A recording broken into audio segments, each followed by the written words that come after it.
오늘서부터 잠언을 우리가 읽게 되어질 텐데, 잠언은 하나님의 말씀 안에서 누리는 진정한 지혜가 무엇인지를 우리에게 이야기하면서 지혜 안에 머무는 삶이 과연 무엇인가, 크게 두 중심 메시지로 가는데, 지혜를 추구하는 사람이 살아가는 삶의 방식과 또 미련한 가운데 살아가는 사람들의 삶의 방식을 대조하고 있으면서 우리는 지혜 안에 머무는 삶을 살아가야 된다라고 이야기합니다.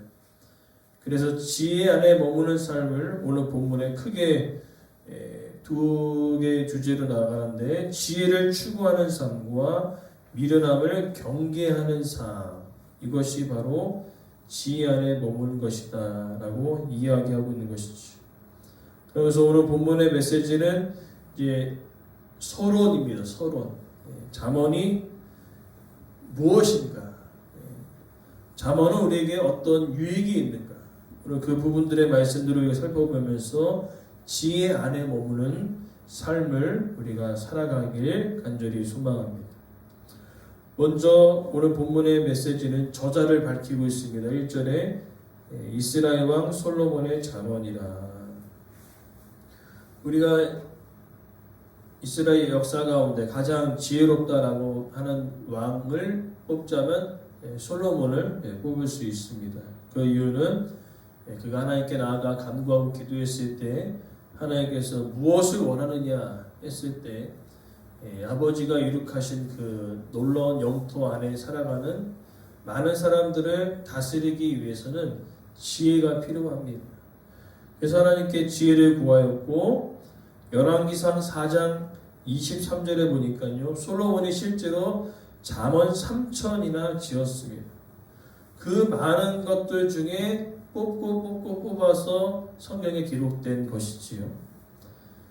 그러면서 오늘 이 잠언이라는 의미를 우리가 이해를 해야 되는데, 두 가지 의미를 가지고 있습니다.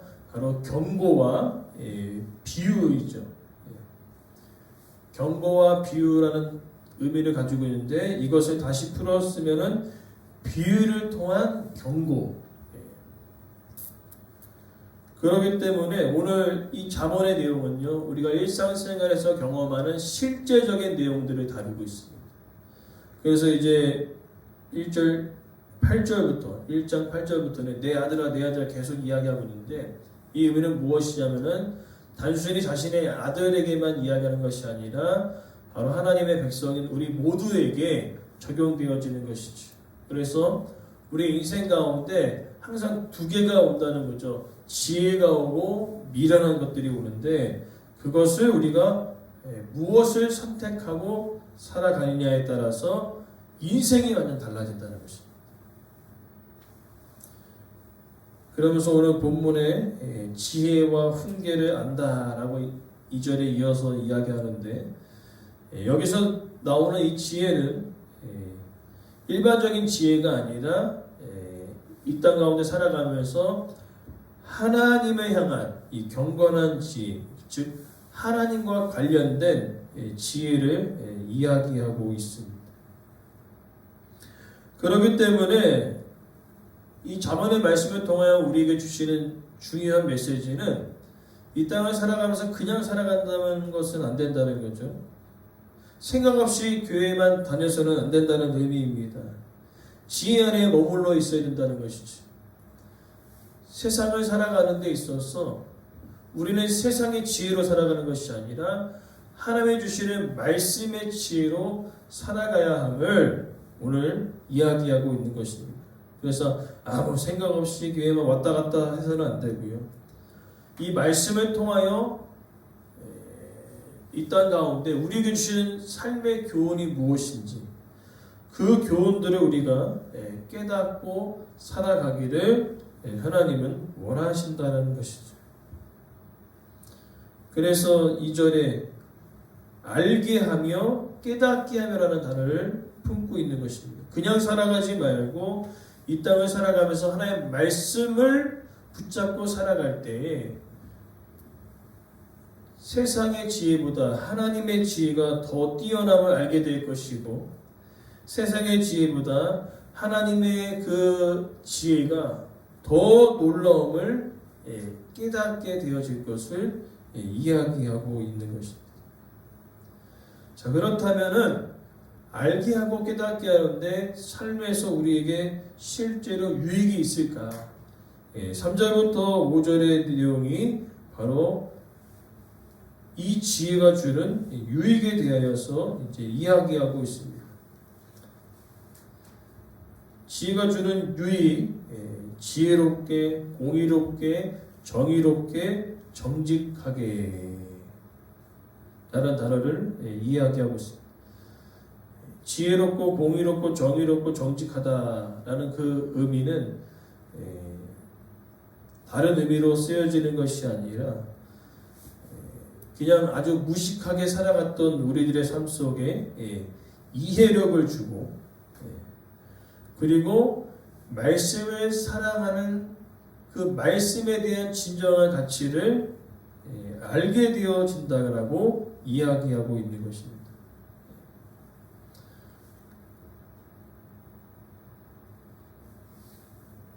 아, 삶에서 하나님의 말씀은 이런 것이구나, 이런 유익이 있구나, 또 우리에게 얻어지는 것들이 있구나. 그러면서 실제로 4절 말씀에 그렇게 얻어지는 유익을 통해서 어떤 일들이 일어나냐면은 어리석은 자들이 슬기롭게 변하게 되어집니다. 실제로 오늘 본문의 메시지를 보니까요, 어리석음을 깨우치고 지혜로운 마음을 하나님께서 허락하여 주시는데, 우리가 이 땅을 살아가면서 이 지혜로운 마음을 가지고 살아가는 것과 그냥 살아가는 것에 차이가 있습니다. 그것은 신앙의 삶, 믿음의 삶을 살아가는 우리들에게 완전히 피부로 와닿는 것이죠. 즉 말씀에 대한 깊이와 가치를 알고 살아가는 사람들은요, 작은 것에 감사하며 하나님께서 우리에게 주신 그 놀라운 유익들에 대하여 감사하며 살아간다는 것이죠. 부족해도 연약해도 하나님이 공급하신 그 놀라운 은혜를 믿고 살아가기에 감사하며 살아가는데, 이제 이게 희한하게 경력이 쌓이고 세월이 쌓이면요 무뎌집니다. 그러니까 가지고 있는 것을 귀하게 여기지 못한다는 것이죠.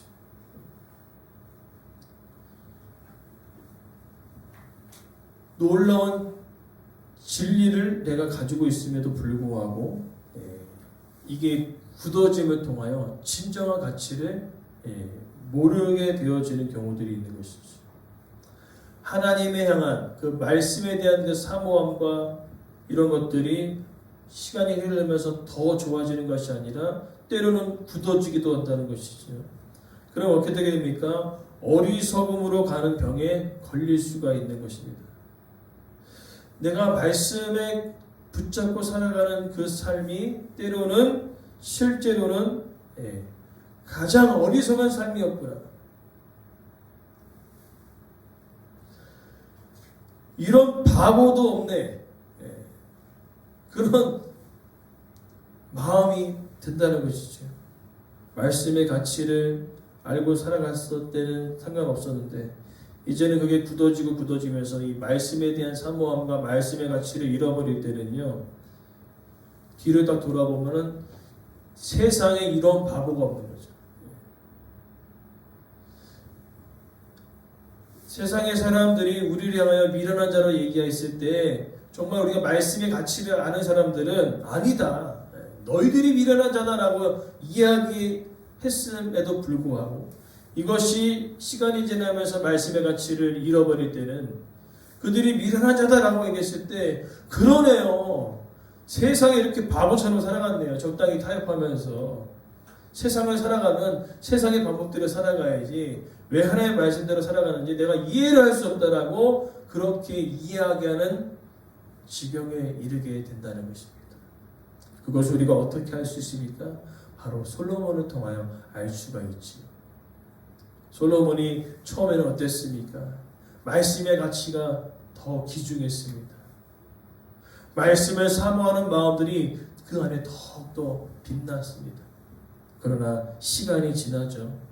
부와 명예와 많은 것들이 풍족해지죠. 그러면서 이제 말씀의 가치를 점점 놓치게 되어집니다.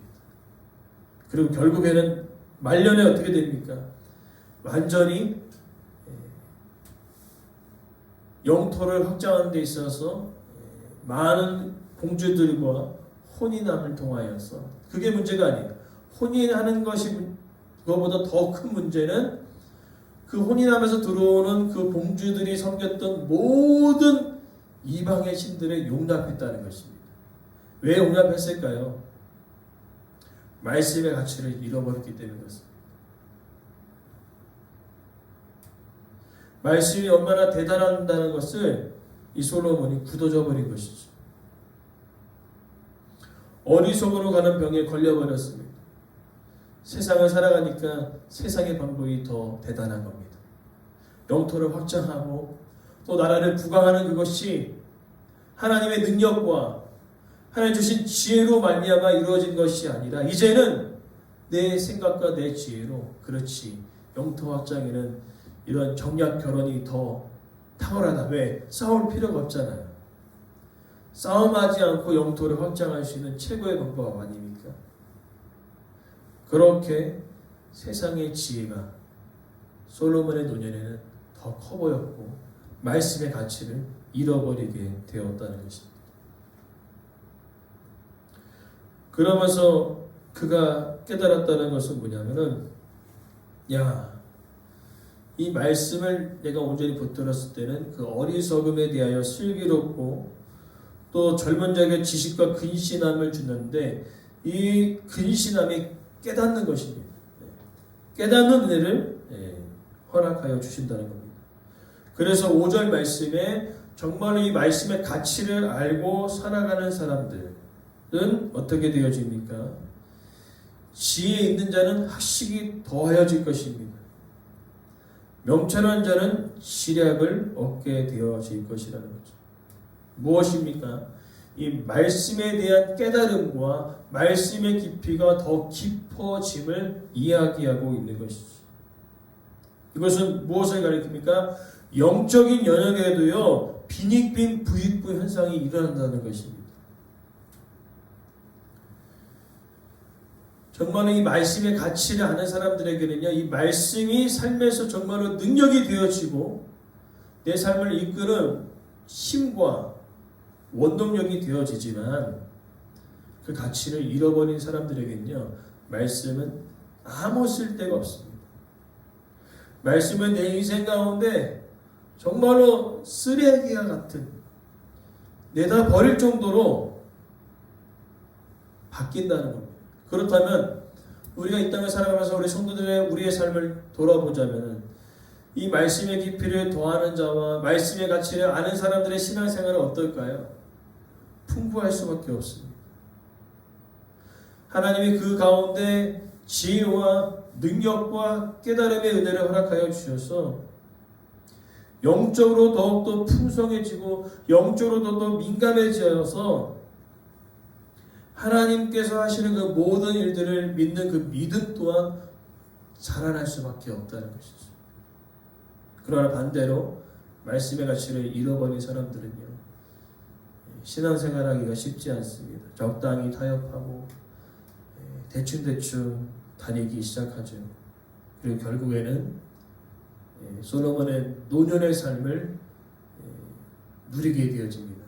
이제는 말씀보다 세상의 방법이 훨씬 더 좋아 보이고, 말씀은 정말 이 땅 가운데 바보들만, 멍청한 자들만, 미련한 자들만 그 말씀을 붙들고 살아가는 사람이라는 것을 알게 되어지는 것이죠. 그래서 세상 사람들이 그리스도인 말씀 따라 살아가는 사람은 정말 미련하고 바보다 라고 얘기했을 때 그러네, 맞네. 그렇게 인정하며 살아가게 될 것이죠. 그러한 사람의 믿음의 생활은 어떨까요? 바닥이라는 바닥.